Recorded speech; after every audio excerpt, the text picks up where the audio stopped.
Final part in this three-part series I was telling you guys about coleslaw. And I know what you all thinking. I wonder if the wicked chef is going to use some Caribbean sunshine in that coleslaw. Nah.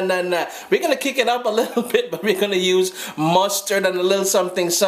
A nice creamy coleslaw to go with your jerk chicken, with your Sunday lunch, with any sort of reasons and rhyme you may have for coleslaw. But this one is especially done for the bacon shark videos 1 and 2 on YouTube. You will see the bake, the shark, and this is the coleslaw. Chris here, CaribbeanPot.com, the wicked chef. Hey, beautiful recipes out of the Caribbean. Stay tuned as we make that coleslaw.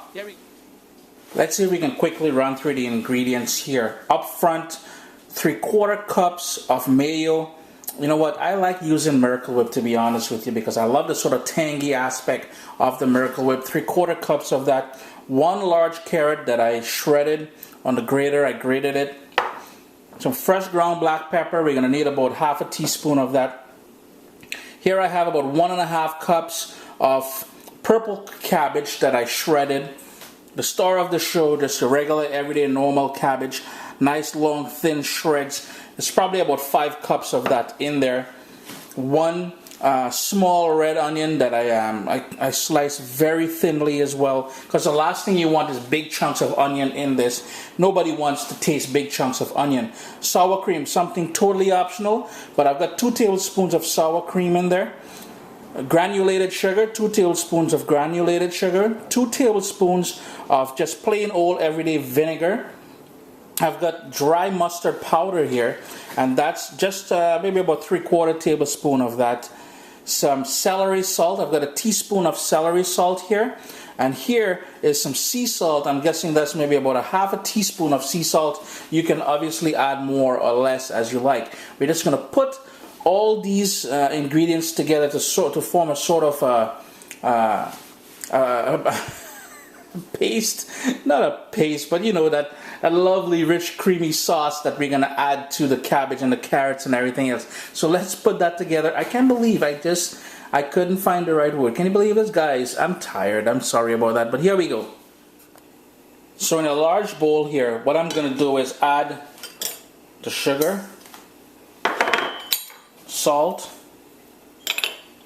mustard powder, celery salt, a fresh ground black pepper. There's absolutely nothing more tasty than adding fresh ground black pepper to anything. I mean to say, I love me my Caribbean sunshine, I love my Scotch bonnet pepper, but sometimes fresh ground black pepper is just the way to go.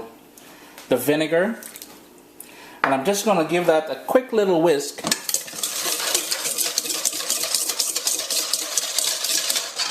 Then in goes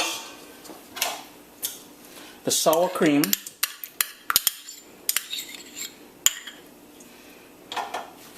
as well as the mayo.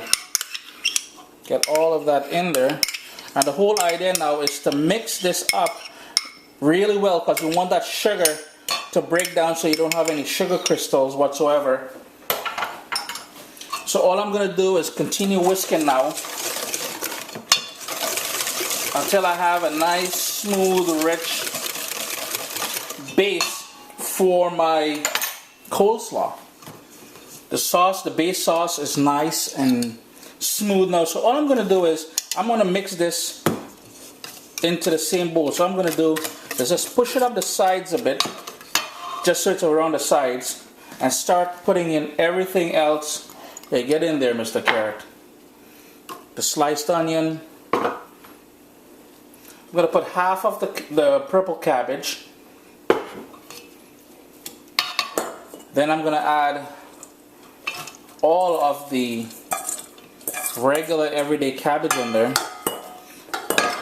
It's probably now is a good time to get the whisk out of there. And now I'm going to add the remaining purple cabbage in there. Now here's the thing, guys.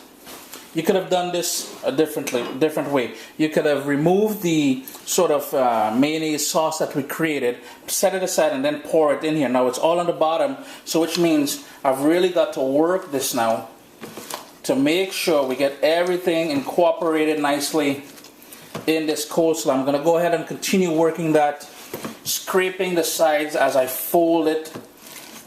Notice how nice and creamy the bottom is. We need for this to really mix up and get to know each other, guys. Hey, it's gonna take a couple minutes, but I'm getting there. Took me a couple minutes, but it's nice and incorporated now. We got all that lovely color happening in there. I tasted it for salt. It's perfect. I'm just gonna put this now in the fridge to chill. Cling wrap, put it in the fridge to chill. Guys, you're probably wondering, what does coleslaw have to do with the Caribbean? Here's the thing. Jerk chicken and coleslaw is a must for me personally. But if you search on YouTube here for bake and shark, you will see that I use this lovely sort of coleslaw as a topping for my bake and shark sandwich. And that there, perfect. Chris at CaribbeanPot.com, guys. I hope you love this short little quick little something I put together for you. Kitchen is smelling wicked, but I trust me, when you taste that, it's gonna be wicked. Coleslaw, you want to add a little bit of apples to there, a little bit of pear, you can personalize it so many ways. Hey, some green mango in there, I'm sure it's gonna work out, boss. Put it in the fridge and you're good to go. Remember, search that bacon shark recipe, you're gonna love it. Chris at CaribbeanPot.com. Always a pleasure to have you in the kitchen with me here today. Have a great day, guys.